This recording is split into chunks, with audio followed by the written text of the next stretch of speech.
भगवती दर्शन को, लाल बाग को दर्शन को चले गए, उसे किसी ने पहचाना, आगे से लेके गए।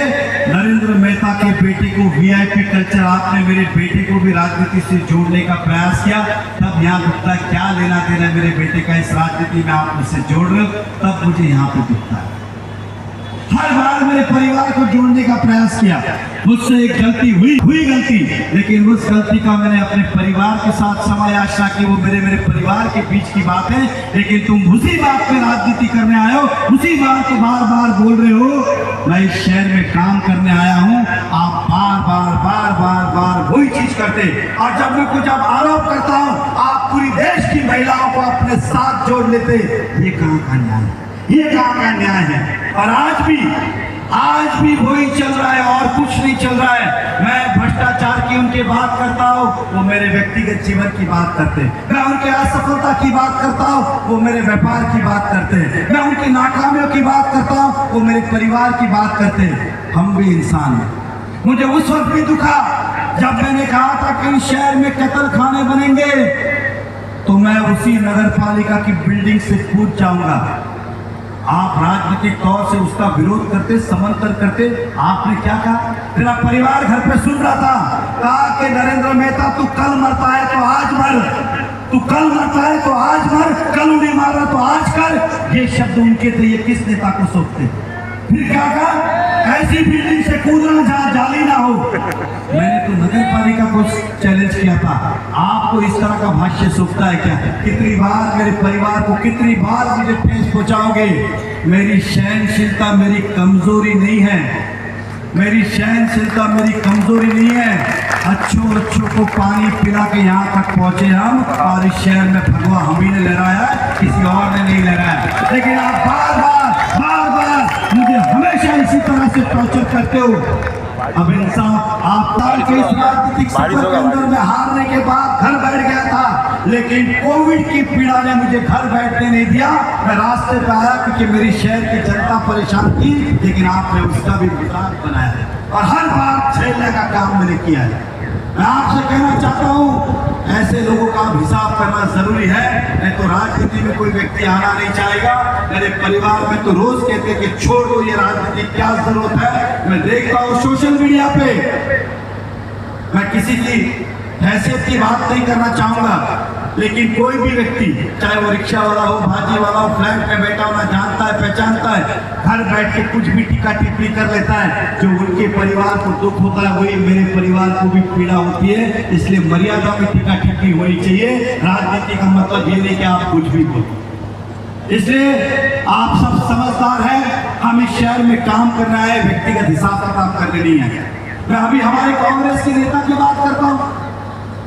आजकल वो इतने गणपति में पोस्टर लगा रहे, इतने नवरात्रि में पोस्टर लगा रहे। मैंने देखा कि इस बार ईद के इतने पोस्टर नहीं लगे जितने गणपति नवरात्रि को लगे। मुझे लगता है गणपति आखिरी बार आए कि पहली बार आए? ये प्रश्न पड़ गया कि गणपति बापा इसी साल है कि पहली बार है। इस तरह के पोस्टर, बैनर, अरे भाई साहब, अगर आपको लगता है कि हिंदुत्व के वोट आपको चाहिए तो मैं आपके खिलाफ जनता से, मैं आपके समर्थन में करूंगा। आप पहले कहिए, जब हमारे साधु संतों को मारा गया था पालघर में, तब आपकी सरकार ने कुछ नहीं किया, तब आप विरोध में थे। उस बात को आप स्वीकारिए कि साधु संतों के साथ गलत हुआ, और इस मंच में आके कहिए जय श्री राम, और कहिए कि मोदी जी ने जो मंदिर बनाया वो सही काम किया।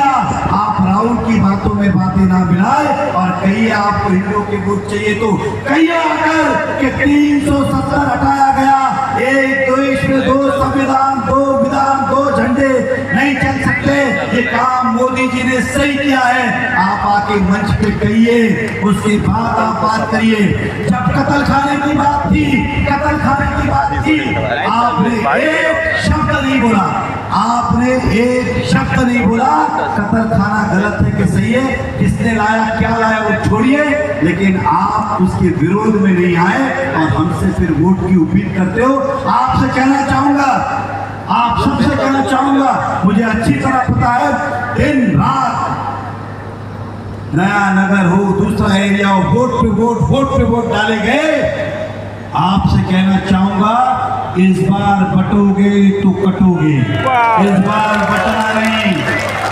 हमने अपने जीवन में, राजनीतिक सफर में सभी समाज को लेके साथ में विकास किया है। हिंदू हो, मुस्लिम हो, सिख हो, ईसाई हो, दलित हो, जो भी हो, एक व्यक्ति हमारी पार्टी पे हमारे पे आरोप नहीं लगा सकते कि हमने भेदभाव किया और जातिवाद किया है। इसलिए आपसे कहना चाहूंगा कि ऐसे लोगों से सावधान रहे जो चुनाव आने के समय बाहर निकलते। आप देखिए, इकास उठा के 2014 में घर गए, 2019 में वापस आए, फिर घर गए, 2024 में वापस आए। 5 साल आप दुनिया को छोड़ के चले जाते हो और चुनाव में जब आपको लगता है कि अब जीतने का मौका है तो आप वापस आते हो। जनता समझदार है, मुझे विश्वास है कि आप सभी इस बार साथ देंगे, समर्थन देंगे और पूरी ताकत के साथ आप हमारे साथ खड़े रहेंगे। खड़े हो? वादा? विश्वास रखूं? आपसे खाली इतनी विनती करूंगा, अफवाहों पे नहीं जाए। ये वही चीजें वापस लेके आएंगे।